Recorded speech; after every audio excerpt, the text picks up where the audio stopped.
Hindi ko maiiguhit ang mga daliri ko, Mama. Kailangan mo nang pumunta sa Pilipinas kaagad para matingnan ka ng maayos. Ngunit ang pag-uusap na ito ang siyang gugulo sa 69 na taon ng buhay ko. Ako ay isang retiradong propesor ng psikolohiya na naninirahan sa California. At ang tanging naiisip ko lang sa Pilipinas ay mga magagandang isla at makulay na kasaysayan.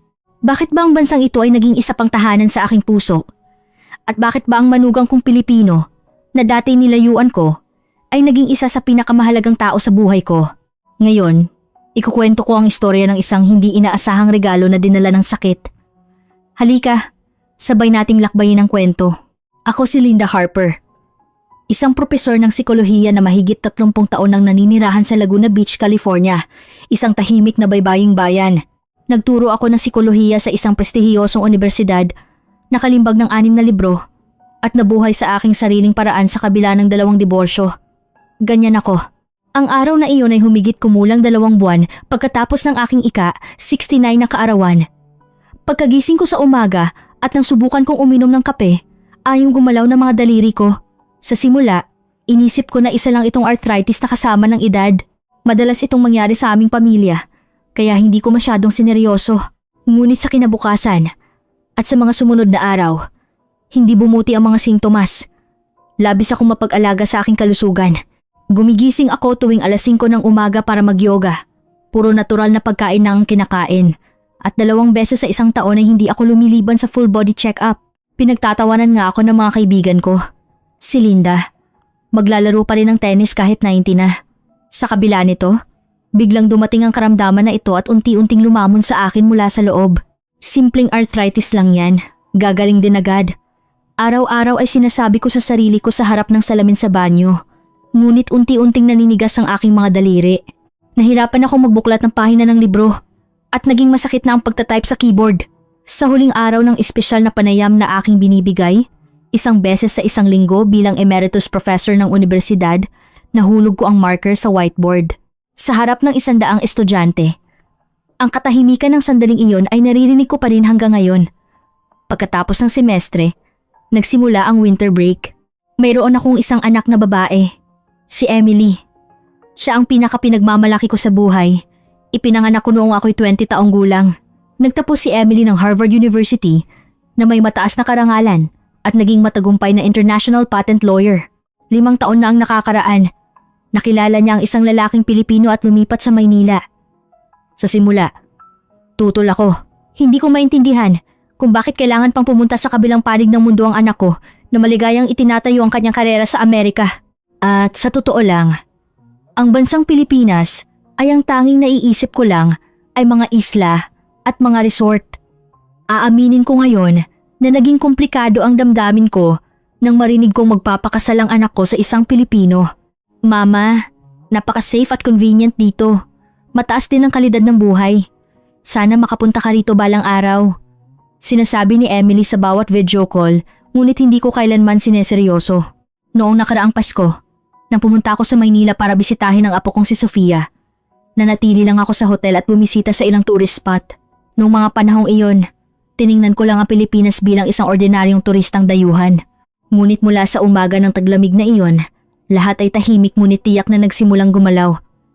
Ang pakiramdam na parang ang sarili kong katawan ay biglang pinagtaksilan ako.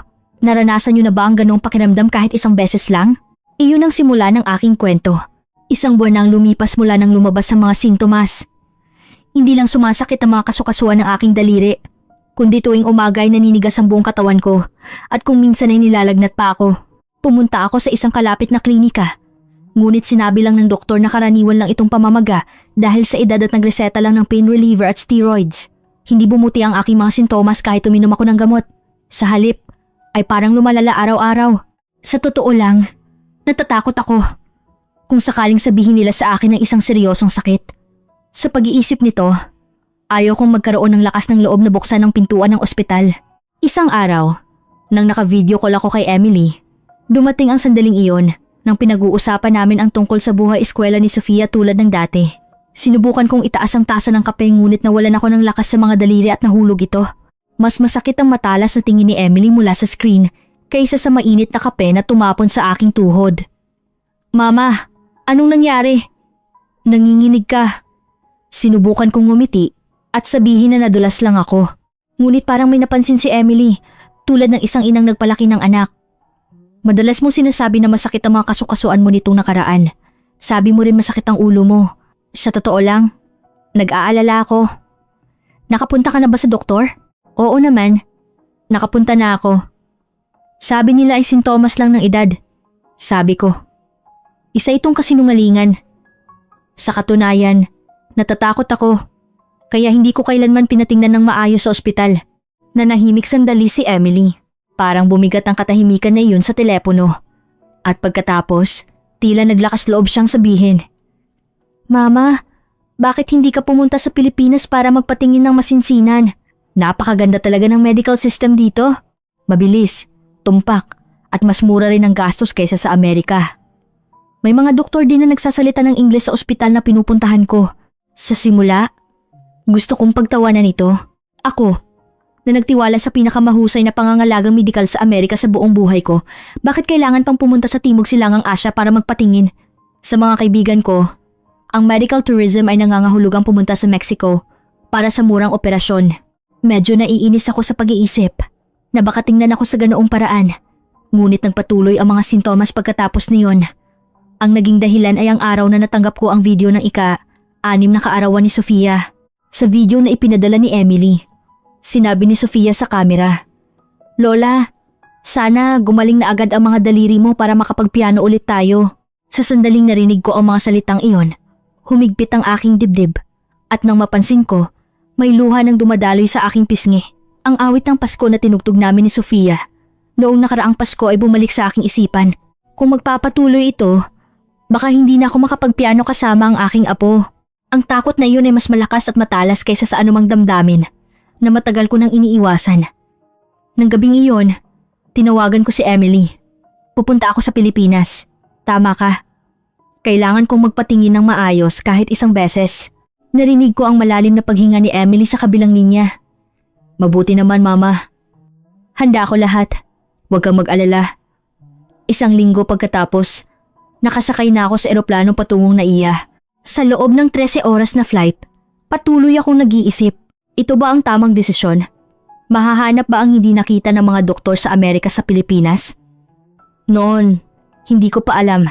Ang paglalakbay na ito ay hindi lang para sa check-up, kundi isang paglalakbay na magpapatumba sa mga pagtatangi na aking inipon sa buong buhay ko. Mula sa sandaling bumaba ako sa Ninoy Aquino International Airport, sunod-sunod ang aking pagkamangha. Ang inisip ko ay isang masikip at maingay na airport sa Asya. Ngunit ang bumungad sa akin ay isang malinis at maayos na espasyo, tulad ng lobby ng isang marangyang hotel. Malinaw na mga karatula, mahusay na gabay ng staff, at nakakagulat na mabilis na proseso ng imigrasyon. Lahat ay gumagana ng maayos, tila pinlano ng maaga. Paglabas ko sa arrival area, naghihintay si Emily at ang asawa niyang si Marco. Ito ang pangalawang pagkakataon na nakaharap ko si Marco, ang lalaking pinakasalan ng anak ko. Nang ipinakilala sa akin ng anak ko sa simula, inisip ko sa aking puso ang isang tipikal na lalaking Asyano. Ngunit ang talagang nakatayo sa harap ko ay isang lalaki na may pangangatawan ng isang atleta at may malambot na ngiti. Tita, napakasaya kong makilala ka sa wakas. Kumusta ang flight mo? Habang sinasabi iyon sa matatas na Ingles, kinuha ni Marco ng maayos ang aking maleta at natural na inalalayan ng aking braso. Sa sandaling iyon, tila naglaho ang aking pag-aalinlangan. Kahit ito ang unang pagkakataon na nakikipag-usap ako sa manugang ko ng maayos. Sa highway mula airport patungong Maynila, nakapako ang aking mata sa labas ng bintana. Malinis na mga kalsada na may nakahilerang puno, mga futuristikong gusali at berdeng parke na nakalatag sa pagitan ng mga gusali. Ito ba talaga ang isang syudad sa Asya? Nabulong ko. Nagkatinginan sina Emily at Marco at ngumiti. Sanay na sila sa ganitong reaksyon ng maraming Amerikano. Ang bahay ni na Emily at Marco ay nasa ika-20 palapag ng isang marangyang kondominium sa Bonifacio Global City. Habang bumababa kami sa elevator, ipinaliwanag ni Marco. 4 na taon na ang kondominium na ito. Mayroon itong ganap na automated control system. At sa basement ay mayroon ding spa, gym at library. Pagbukas ng pinto, tumakbo si Sofia at yumakap sa akin. Lola! Sa sandaling yakapin ako ng maliit na katawan na iyon. Tila nawala ang 13 oras na pagod. Ang loob ng bahay ay moderno, ngunit mainit. Mula sa malaking bintana, tanaw ang skyline ng Maynila at sa sulok ng sala ay mayroon ding piano. Hindi ko na malayan. Ginagalaw ko ang aking mga daliri. Mahirap pa rin at masakit. Ngunit sa hindi malamang dahilan, may damdamin ng pag-asa na nabuo sa aking dibdib. Kinabukasan, dinala ako ni Marco sa International Patient Services ng St. Luke's Medical Center Global City. Sa sandaling pumasok ako sa lobby, muli akong namangha. Ito ba talaga ang ospital? Napaklinis at tahimik na lugar. Akala mo hotel. Opo, ito ang International Patient Services para sa mga dayuhan. May mga doktor at nurse na nagsasalita ng Ingles at lahat ng pagsusuri ay matatapos sa isang araw. Wala pang 20 minuto pagkatapos ng pagpaparehistro, tinawag na ang aking pangalan. Sa Amerika, kailangan ng magkahiwalay na appointment para sa bawat pagsusuri, maghintay ng pag-aproba ng insurance at maghintay ng ilang linggo para sa resulta. Dito, tila lahat ay natatapos sa isang proseso. Si Dr. Reyes, isang espesyalista sa rheumatology, ay maligayang sinalubong ako. Sa matatas na Ingles, maingat niyang tinanong ang tungkol sa aking mga sintomas. Pagkatapos suriin ang galaw ng aking mga daliri at ang buong katawan ko ng detalyado, tahimik na sinabi ni Dr. Reyes, Mrs. Harper, una, magkakaroon tayo ng blood test, x-ray, at ultrasound. Mataas ang posibilidad na hindi ito simpleng arthritis. Ang mga pagsusuri ay nagpatuloy ng napakabilis. Naibahagi na ang aking impormasyon sa bawat departamento at hindi na kailangan ng karagdagang paliwanag. Hanggang saan ba ako pahihangain ng bansang ito?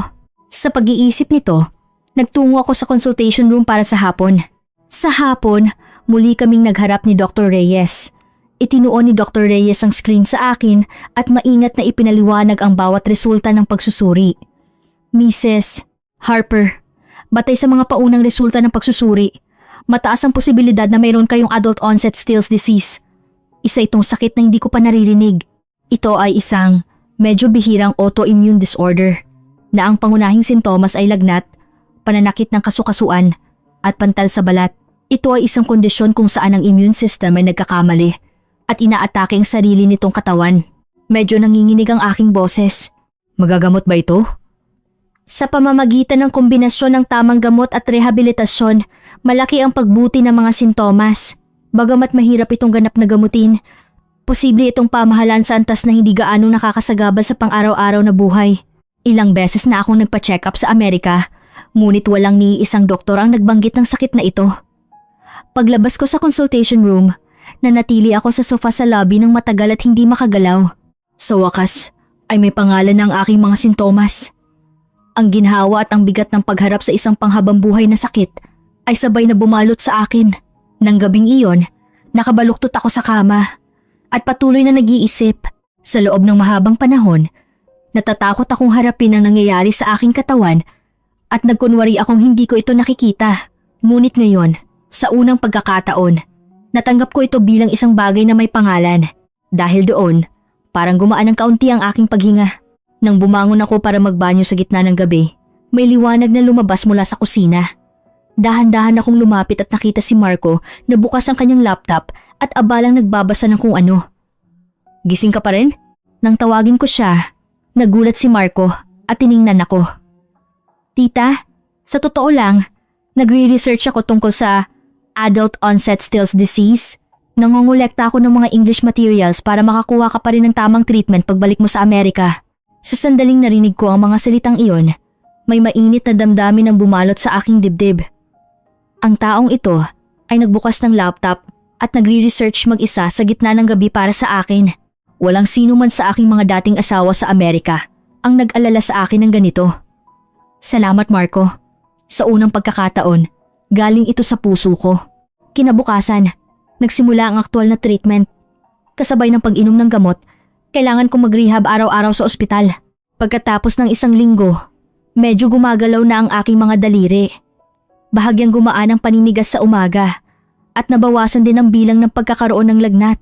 Ito ay maliit na pagbabago, ngunit ang pagbabagong ito ay dahan-dahang nagpabalik sa akin ng positibong damdamin na matagal ko nang nakalimutan.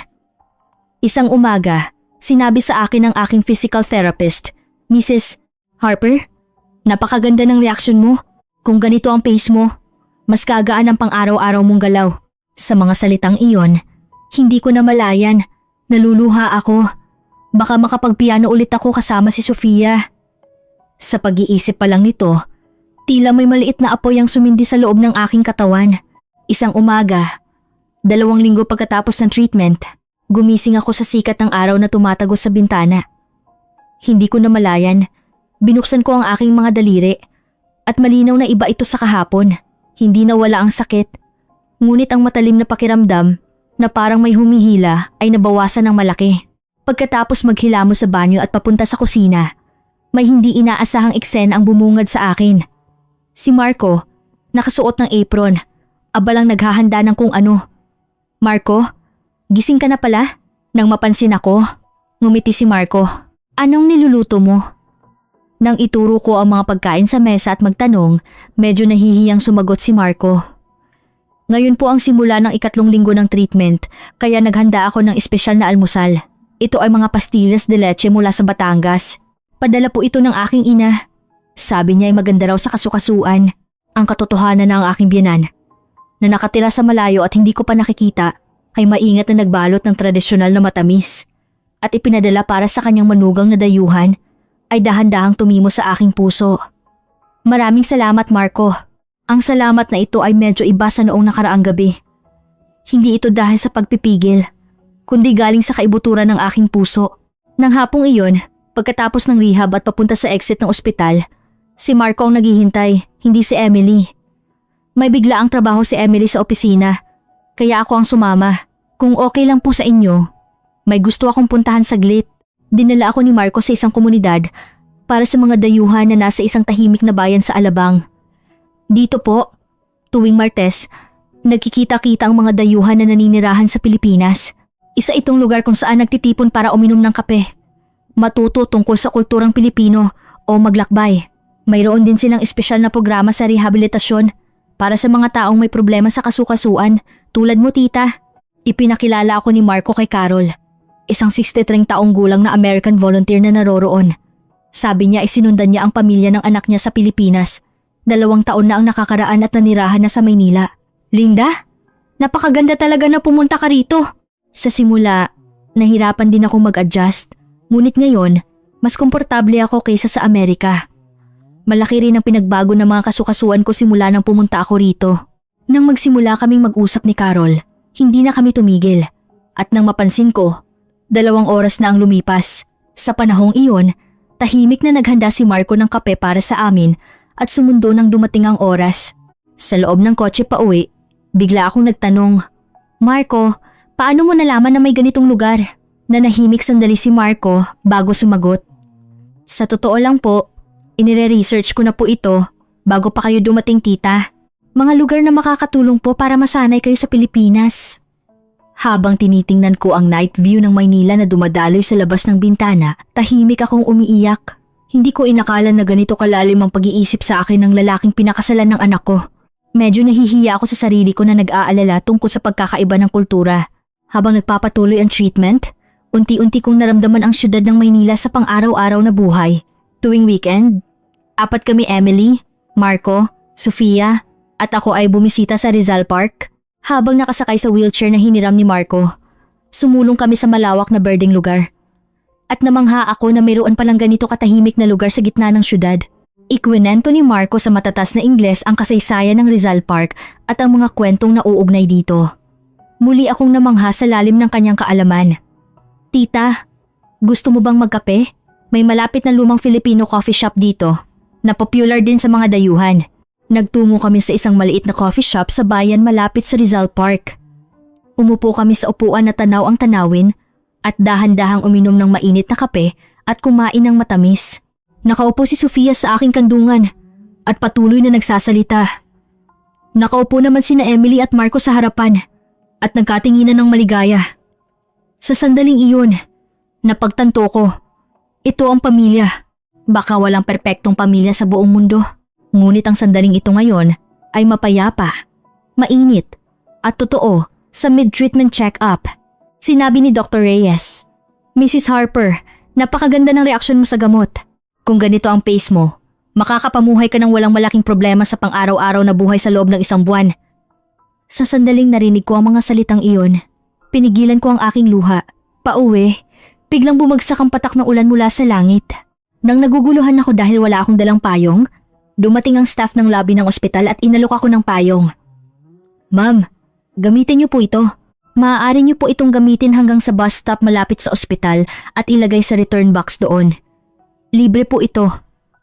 Hindi ko na malayan. Nagtanong ako, anong serbisyo ito? Inihanda po namin ito para hindi po maguluhan ang mga pasyente kapag biglang umulan. Sa isang salita na iyon, uminit ang aking dibdib. Ang disenyo na talagang nag-iisip sa pasyente. Sa Amerika, hindi ko naranasan ang ganitong detalye. Baka ang bansang ito ay isang lugar na hindi lang nagpapagaling ng katawan, kundi pati na rin ng puso. Habang naglalakad sa ilalim ng ulan, ganoon ang iniisip ko. Nang magsimulang magkaroon ng kaluwagan ng aking katawan, bumangon ang pagnanais na mas makilala ng mas malalim ang syudad ng Maynila. Mama, ipapakita ko sa iyo ang tunay na Maynila. Mga lugar na hindi alam ng mga turista, sabi ni Emily. At dinala ako sa isang tahimik na lumang distrito sa Intramuros. Pagkababa sa taxi at pag-akyat sa isang maliit na burol, bumungad sa akin ang tanawin ng mga lumang bahay na magkakalapit sa halip na mga matatayog na kondominium. Sa iba't ibang sulok ng kalye, may mga lumang maliliit na tindahan at gallery na nakakalat. Ang Intramuros ay isang lugar sa Maynila na mayroon pa ring lumang kapaligiran. Dahil ito ay isang lugar na hindi nasira ng giyera, mayroon pa ring ilang bahagi ng disenyo ng kalsada mula sa panahon ng Kastila. May isang cafe sa loob ng isang lumang bahay kalakal na may mga halaman na umaakyat sa dingding. Sa labas ng bintanang salamin, tanaw ang mga bubong ng lumang distrito ng Maynila at ang tanawin ay parang isang tahimik na watercolor painting. Nang uminom ako ng isang sipsip ng mainit na kape, parang nawala ang lakas sa loob ng aking katawan. May ganito pala katahimik na Maynila, bulong ko sa aking puso. Nakausap ako ng may-ari ng cafe nang malaman niyang galing ako sa Amerika. Sabi niya, ay nanirahan siya sa New York ng 20 taon. Pagkatapos ay nagretiro at bumalik sa Maynila para buksan ang cafe na ito. Gustong gusto ko rin ang Amerika. Ngunit habang tumatanda ako, mas namimiss ko ang aking bayan. Lalo na, hindi ko malimutan ang malasakit ng mga Pilipino.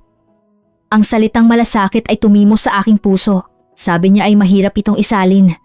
Ngunit pakiramdam ko, iyon ang mismong salita na naglalarawan ng init na naramdaman ko sa Pilipinas. Kinabukasan, nagtungo kami sa Divisoria Market. Sa magkabilang panig ng makitid na daan, nakahilera ang mga tindahan at nakatambak ang pagkain at iba't ibang gamit. Pagpasok ko sa loob ng palengke, iba't ibang amoy at tunog ang naghahalo, lumilikha ng isang masiglang kapaligiran. May nagtitinda ng sabaw ng fishbowl sa isang kariton at bumili si Marco ng 4 na tasa. Nang uminom ako ng isang sipsip ng mainit na sabaw, uminit ang aking katawan mula sa loob. Sa tabi nito, may usok na lumalabas sa ihawan ng kwek-kwek at maaari itong kainin habang inihahanda pa. Sa Amerika, wala kaming kultura ng pagkain sa tabi ng kalsada na nakikipagsiksikan sa mga tao. Ngunit dito, parang lahat ay nagbabahagian. At ang ganda. Paglabas namin sa palengke, nagsuggest si Marco, "Tita, gusto mo bang subukan ng isang family spa ngayong gabi?" Ang aking unang family spa ay puno ng pagkamangha. Nang humiga ako sa mainit na silid, sa simula, nagulat ako sa init at mahigpit na hinawakan ng kamay ni Sofia. Ngunit nang masanay ang aking katawan, parang nawala ang tensyon mula sa kaibuturan. "Lola, subukan mo ang salabat." Inabot sa akin ni Sofia ang isang tasa ng salabat ginger tea. Nang uminom ako ng isang sipsip, ang matamis at malambot na lasa ay kumalat sa loob ng aking katawan. Ganito pala ang kultura ng pagpunta dito ng magkakasama. Mag-usap ng tahimik, magpahinga at magkasama. Kaya mas lalong lumalalim ang ugnayan ng pamilya. Nagkatinginan sina Marco at Emily at nagtawanan. Ang gabing iyon ang pinakamalambot ang puso ko sa lahat ng gabing ginugol ko sa Maynila. Sa huling araw ng treatment, maaga akong gumising at nagtungo sa kalapit na parke. Dahil simula ng tagsibol, may mga talulot ng bulaklak na lumilipad sa hangin. Kami ni Sofia ay dahan-dahang kumuha ng mga nahulog na talulot sa lupa at inilagay sa aming palad. "Lola, masakit pa rin ba ang daliri mo?" Tanong ni Sofia. "Malaki na ang pinagbago ko, Sofia. Ngayong nagagamit ko na ang aking mga kamay, mas nagiging mahalaga ang maliliit na bagay." Umupo kami sa bench sa parke at tahimik na nag-usap ni Emily. Sa totoo lang, nang unang pumunta ako sa Pilipinas, natakot ako. Akala ko, napakaiba nito sa mundo na alam ko. Ngunit ngayon, Hindi na ako natatakot sa Pilipinas. Sa halip, medyo natatakot akong bumalik sa Amerika. Ngumiti si Emily at dahan-dahang hinawakan ang aking kamay. Mama, mas matagal ka pang manatili kung gusto mo. Nandito lang kami. Marami pa akong kailangang ayusin sa Amerika. Kaya kailangan kong bumalik kahit isang beses. Ngunit babalik ako, mas madalas. Naiintindihan ko na ngayon kung bakit ninyo ito pinili at mahina niyang idinagdag. Higit pa sa bansang Pilipinas, mayroong malasakit dito. Ang malasakit na iyon ang siyang nagpagaling sa akin. Bago ako sumakay sa eroplano, inabot ni Marcos sa akin ng isang maliit na balot. Ito po ay isang pulseras na sumisimbolo sa koneksyon ng tadhana. Ang koneksyon ng tadhana ay isang salitang Pilipino na nangangahulugang tadhana na magkakaugnay. Inilagay po namin ang aming damdamin na sana ay magpatuloy ang koneksyon namin ni tita at ng aming pamilya. Habang isinusuot ko ang pulsera sa aking pulso, ilang bagay ang tahimik na nagtambak sa aking puso. Ang mga pagtatangi na aking inipon sa buong buhay ko ay tuluyang gumuho sa loob lamang ng isang buwan. Ang bansang Pilipinas ay mas malalim, mas maganda at mas mainit kaysa sa inisip ko. At ang manugang kong Pilipino na dati inilayuan ko ay ngayon na isa sa pinakamahalagang tao sa buhay ko. Kinabukasan, sa loob ng kotse patungong airport, isa-isa kong itinanim sa aking puso ang tanawin ng Maynila na dumadaloy sa labas ng bintana. Matatayog na gusali at lumang simbahan, modernong teknolohiya at tradisyon na hindi nagbabago, abalang traffic sa umaga at tahimik na coffee shop. Ang syudad na ito, kung saan lahat ng kontradiksyon ay nagkakaisa, ay naging isa pang tahanan sa aking puso nang hindi ko namamalayan. Babalik ako. Tahimik kong ipinangako sa aking puso.